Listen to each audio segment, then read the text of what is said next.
जळगाव जिल्ह्यातील पूर परिस्थितीच्या पार्श्वभूमीवर जिल्हाधिकारी रोहन घुगे यांनी नागरिकांना आपत्तीनंतरही सतर्क राहण्याचं आवाहन केलंय। पुरानंतर दूषित पाण्यामुळे साथीचे आजार पसरण्याचा धोका वाढतो, त्यामुळे नागरिकांनी स्वच्छ पिण्याचे पाणीच वापरावे आणि दूषित पाणी पुरवठा होत असल्यास तात्काळ प्रशासनाशी संपर्क साधावा असं जिल्हा अधिकाऱ्यांनी सांगितलंय। आवश्यकतेनुसार टँकरद्वारे पाणी पुरवठा करण्यात येणार असल्याची माहितीही त्यांनी दिली आहे। रोगराई रोखण्यासाठी प्राथमिक आरोग्य केंद्र, उपकेंद्रे, ग्रामीण रुग्णालय आणि जिल्हा रुग्णालयांना सतर्कतेच्या सूचना देण्यात आल्या। तसेच सर्पदंश, श्वानदंश आणि विंचूदंशावरील औषधांचा पुरेसा साठाही उपलब्ध करण्यात आलाय। दरम्यान मदत व बचाव कार्य तसेच जनजागृतीसाठी नागपूर येथील NDRFचे 3 अधिकारी आणि 31 जवान जळगाव जिल्ह्यात दाखल झाले असल्याची माहितीही जिल्हाधिकारी रोहन घुगे यांनी दिली आहे। टाइम्स ऑफ महाराष्ट्रसाठी जळगाव जिल्हा प्रतिनिधी विनोद पवार यांचा रिपोर्ट। आपल्या सर्वांना कल्पनाच आहे की आपण 2 दिवसापासून आपल्याकडे मोठ्या प्रमाणावरती मुसळधार पाऊस येतो आहे। त्याच्यामध्ये जोराच्या वाऱ्यासह, विजांच्या कडकडाटासह मुसळधार पाऊस येताना आपल्याला दिसत आहे। रेड अलर्ट आपल्याकडे होता, आज आपल्याकडे आता ग्रीन झालेला आहे। आजचा येलो अलर्ट कन्वर्ट होऊन आता ग्रीन झालेला आहे। परंतु काल मोठ्या प्रमाणावरती जो पाऊस पडला त्याच्यामध्ये अंबळनेर असेल, पारोळा असेल, पाचोरा असेल, गंडोळ, चाळीसगाव, मुक्ताईनगर आणि आपल्या शहरी भागातही काही प्रमाणामध्ये पाणी साचलेलं आणि जीवित आणि वित्तहानी झालेली आपल्याला बघायला मिळालेली आहे। आणि त्यासाठी म्हणून आपण NDRFला रिक्विजिट केलं होतं। रात्रीतून पण आपल्याला येलो अलर्ट, आपल्याला रेड अलर्ट पण होता, आज येलो अलर्ट होता। तर NDRFची टीम आपल्याकडे दाखल झालेली आहे। त्याच्यामध्ये इन्स्पेक्टर ब्रिजेश यादव साहेब आहेत आणि आणखी ऑफिसर्स आहेत, डेप्युटी कमांडंट साहेब आहेत। अशी टोटल 30 जणांची टीम आहे। त्यांच्यासोबत अत्याधुनिक सर्व इक्विपमेंट्स आहेत आणि ते कम्प्लिटली ट्रेंड आहे। तर या टीमला आता आपण 2 टीम्समध्ये डिवाइड करून मग एक टीम आपण अंबळनेरला आणि चाळीसगावला पाठवणार आहोत। आणि सद्यस्थितीमध्ये सगळीकडचा पुराचं पाणी जे आहे ते ओसरलेलं आपल्याला दिसत आहे। डॅम ऑपरेशन्स प्रॉपरली कालपासून करण्यात आल्यामुळे पुराचं पाणी जे आहे ते व्यवस्थितपणे हाताळण्यास आपल्याला मदत झाली।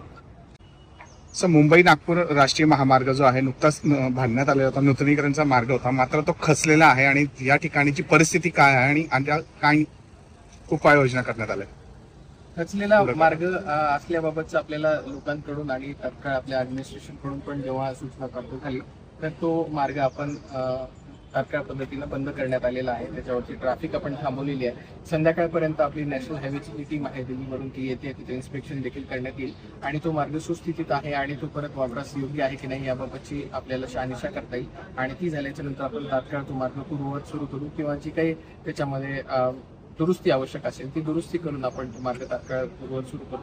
त्याबाबतचं जे नोटिफिकेशन आहे ते काढण्यासाठी देखील पोलीस विभागाला आपण सूचना दिली। तर राष्ट्रीय महामार्ग चालू आहे का बंद आहे? नेमकं काय संभ्रम अवस्थेत लोक आहेत? सद्यस्थितीमध्ये आपण तो बंद ठेवण्यात आलेला आहे। संध्याकाळपर्यंत आपण त्याबाबतचा जो निर्णय आहे तो टेक्निकल टीमने पडताळणी केल्याच्या नंतर तो निर्णय। पर्याय रस्ता दुसरा कुठला आहे का लोकांना? पर्यायी रस्ता जो पूर्वीचा जो नॅशनल हायवे आपल्या पूर्ण सिटीमधून जात होता तोच पर्यायी रस्ता सध्या उपलब्ध करून देण्यात आलेला आहे। त्यामध्ये ट्रॅफिकची व्यवस्था करण्यासाठी पोलिसांचा बंदोबस्त देखील पर्याप्त मात्रेमध्ये दिले। कुठलाही डिझास्टर झाल्याच्या नंतर, डिझास्टर मॅनेजमेंटच्या नंतर आपल्याला डिझास्टरचा आफ्टर मॅथ असतो तो पण आपल्याला तेवढ्याच सक्षम पद्धतीने हाताळावा लागतो। बऱ्याच ठिकाणी पिण्याच्या पाण्याचं दुर्भिक्ष जाणवतं किंवा पाणी दूषित असल्यामुळे आणखी रोगराई पसरण्याची शक्यता निर्माण होत असते। तर माझं नागरिकांना आव्हान असेल की पाणी हे व्यवस्थित पाणी प्या। त्याच्यामध्ये कुठल्याही दूषित पाण्याचा पुरवठा होत असल्यास तात्काळ प्रशासनाशी संपर्क साधा।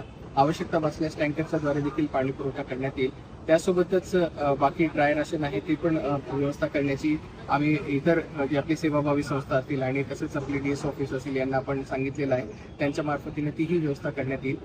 त्यासोबतच इतरही जी रोगराई आहे ती रोगराई पसरण्याची शक्यता नाकारता येत नाही। त्या पद्धतीच्या ज्या काही सूचना आहेत त्या सगळ्या PHC असेल, सब सेंटर असेल, रुरल हॉस्पिटल असेल, त्यासोबत डिस्ट्रिक्ट हॉस्पिटल असेल, या सगळीकडे आपण या सूचना दिलेल्या आहेत। त्यासोबतच साप निघण्याच्या पण काही घटना आपल्याला दिसून येत आहेत। तर सर्पदंशांच्या असतील आणि श्वानदंशांच्या असतील या सर्व मेडिसिन्स या सगळीकडे स्टॉक करण्यात आलेल्या आहेत। सगळीकडे आपले लोक कार्यरत आहेत।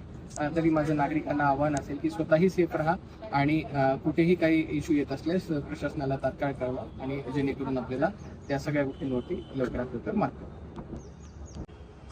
आपल्याकडे जीवितहानी 4 व्यक्तींची जीवितहानी झालेली आहे आणि जवळपास आपण कुक्कुट पक्षी जर पकडले तर जे 4,000 पावलेले आहे आणि जवळपास 50 जे आहेत ते गोवंश असेल किंवा म्हैसवर्गीय प्राणी असतील ते मृत्युमुखी पडलेले आहेत. शेतीचं नुकसान झालेलं आहे, काही ठिकाणी जमिनी खरडून गेलेल्या आहेत, लोकांच्या घरामध्ये पाणी गेलेलं आपल्याला बऱ्याच ठिकाणी आढळून आलेलं आहे. काल मी स्वतः अंमळनेरमध्ये पण प्रत्येक घरामध्ये जाऊन पाहणी केली तेव्हा बऱ्याच मोठ्या प्रमाणामध्ये जवळपास 500 तरी कमीत कमी घरांमध्ये पाणी गेल्याचं आपल्याला दिसून आलेलं आहे.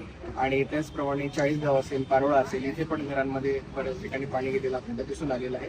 त्या सर्वांचे पंचनाम्याची जी प्रोसेस आहे ती कालपासूनच सुरू झालेली आहे. बऱ्याच ठिकाणी जे पशुधन आपलं लॉस झालेलं आहे त्याची कालच पंचनामे झालेली आहेत आणि बाकी पण घरामध्ये जिथे पाणी गेलेलं आहे आणि शेतांमध्ये जिथे पाणी गेलेलं आहे त्या सर्वांचे पंचनामे आजपासून सुरू करण्याच्या सक्त सूचना ह्या प्रशासनाला देण्यात आल्या आहेत.